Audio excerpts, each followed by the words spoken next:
ரூபாயிலிருந்து 35,000 வரைக்கும் சம்பளம் வாங்குறீங்களா? உங்களுக்கு மேக்ஸிமம் 5 லட்சமா 10 லட்சம் வரைக்கும் பர்சனல் லோன் கிடைக்குமா? எந்த பேங்க்ல குறைந்த ரேட் ஆஃப் இன்ட்ரெஸ்ட் கிடைக்கும்? எந்த பேங்க்ல அப்ரூவல் சீக்கிரம் கிடைக்கும்? உங்க சேலரிக்கு எந்த பேங்க் பெஸ்ட் சாய்ஸா இருக்கும்? இந்த வீடியோல இதையெல்லாம் முழுமையா பார்க்கலாம். கடைசியில பர்சனல் லோன் அப்ளை பண்றதுக்கு முன்னாடி தெரிஞ்சிருக்க வேண்டிய ஒரு முக்கிய விஷயத்தையும் ஃப்ரீயா லோன் கைடன்ஸ் எப்படி பெறுவது என்பதையும் சொல்றேன். அதனால இந்த வீடியோவை முழுமையா பாருங்க. முதல்ல எலிஜிபிலிட்டியை பார்க்கலாம். உங்களுடைய நெட் சேலரி 30,000 ரூபாயிலிருந்து 35,000 ரூபாய் வரைக்கும் இருந்தா பொதுவா RBI உடைய வழிகாட்டுதல்கள் மற்றும் பேங்க் உடைய பாலிசி அடிப்படையில உங்க மாச சம்பளத்துல சுமார் 50% வரைக்கும் இஎம்ஐ இருக்க அனுமதிக்கலாம். அதாவது 30,000 ரூபாய் சம்பளம் அப்படின்னா சுமார் 15,000 ரூபாய் வரைக்கும் இஎம்ஐ நீங்க கட்டுற மாதிரி உங்களுக்கு லோன் கொடுக்கலாம். இன்கேஸ் 35,000 ரூபாய் சம்பளம் அப்படின்னா சுமார் 17,500 ரூபாய் வரைக்கும் இஎம்ஐ வர வாய்ப்பு இருக்கு. ஆனா இது உங்களுடைய சிபில் ஸ்கோரையும் பேங்க் உடைய பாலிசியை பொறுத்து மாறலாம். ஒரு எக்ஸாம்பிள் பார்க்கலாம். உங்க நெட் சேலரி 30,000 ரூபாய் அப்படின்னு வச்சுக்கோமே, இன்ட்ரெஸ்ட் ரேட் 12% அப்படின்னு ஒரு ஆவரேஜா நம்ம போட்டோம் அப்படின்னா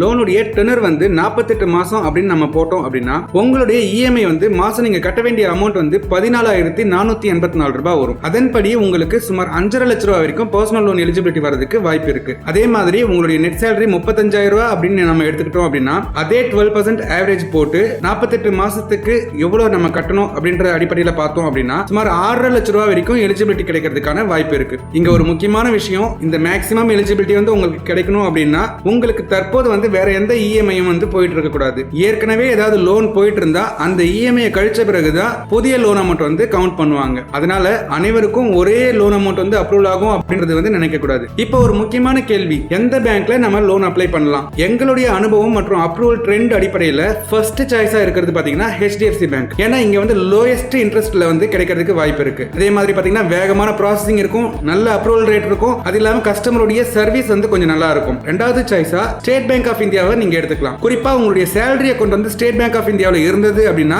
நீங்க ஃபர்ஸ்ட் சாய்ஸா SBI-லயே ட்ரை பண்ணலாம். மூன்றாவது சாய்ஸா நம்ம எதை எடுத்துக்கலாம் அப்படின்னா ஆக்சிஸ் பினான்ஸ் எடுத்துக்கலாம். இன்ட்ரெஸ்ட் ரேட்டை பொறுத்த வரைக்கும் சுமார் 14% இருந்து 16% வரைக்கும் இருக்கலாம். ஆனா தமிழ்நாடு மட்டும் இல்லாம இந்தியா முழுவதும் இவங்க கவரேஜ் இருக்கிறதுனால இவங்களுக்கு ஒரு பெரிய பிளஸ் பாயிண்டா இருக்கும். அது மட்டும் இல்லாம 18 மாசத்துக்கு பிறகு பாத்தீங்கன்னா நீங்க ஃபோர்க்ளோஸ் பண்ணீங்க அப்படின்னா சார்ஜஸ் இல்லாமலே ஃபோர்க்ளோஸ் பண்றதுக்கான ஆப்ஷன்ஸும் இவங்க கிட்ட இருக்கு. ஆனா எந்த லோன் அப்ளை பண்றதுக்கு முன்னாடியும் டர்ம்ஸ் அண்ட் கண்டிஷன்ஸ் ஒரு தடவை படிச்சு பார்க்கிறது ரொம்ப ரொம்ப இம்பார்ட்டன்ட். இன்னொரு முக்கியமான அட்வைஸ் என்ன அப்படின்னா ஒரே டைம்ல 5 பேங்க் இல்ல 6 பேங்க்ல அப்ளை பண்ணாதீங்க. அப்படி பண்ணீங்க அப்படின்னா உங்களுடைய சிபில் ஸ்கோர் பாதிக்கப்படலாம். எப்போதும் சரியான பேங்கை தேர்வு செஞ்சு அப்ளை பண்றது ரொம்ப நல்லதா இருக்கும். உங்களுக்கு பர்சனல் லோன் அப்ளை பண்றதுக்கு ஃப்ரீ கைடன்ஸ் வேணுமா அப்படின்னா கீழே இருக்கிற டிஸ்கிரிப்ஷன்லயும் பின்ட் கமெண்ட்லயும் இருக்கிற கூகுள் ஃபார்மை ஃபில் பண்ணுங்க. எங்களுடைய டீம் உங்களுக்கு இலவசமா வழிகாட்டும். லோன் தொடர்பான சந்தேகம் ஏதாவது இருந்தது அப்படின்னா கமெண்ட்ல கேளுங்க அல்லது டிஸ்கிரிப்ஷன்ல இருக்கிற இமெயில் மூலமா தொடர்பு கொள்ளலாம். இந்த வீடியோ உங்களுக்கு பயனுள்ளதா இருந்தா லைக் பண்ணுங்க, உங்க நண்பர்களுக்கும் ஷேர் பண்ணுங்க. மேலும் banking, personal loan, home loan மற்றும் பினான்ஸ் தொடர்பான பயனுள்ள தகவல்களுக்கு ஈஸி பினான்சியல் எக்ஸ்பிரஸ் சேனலை சப்ஸ்கிரைப் பண்ணி பெல் ஐகானை கிளிக் பண்ண மறந்துடாதீங்க. மீண்டும் அடுத்த வீடியோல இன்னும் பயனுள்ள தகவல்களோடு நம்ம சந்திக்கலாம். நன்றி.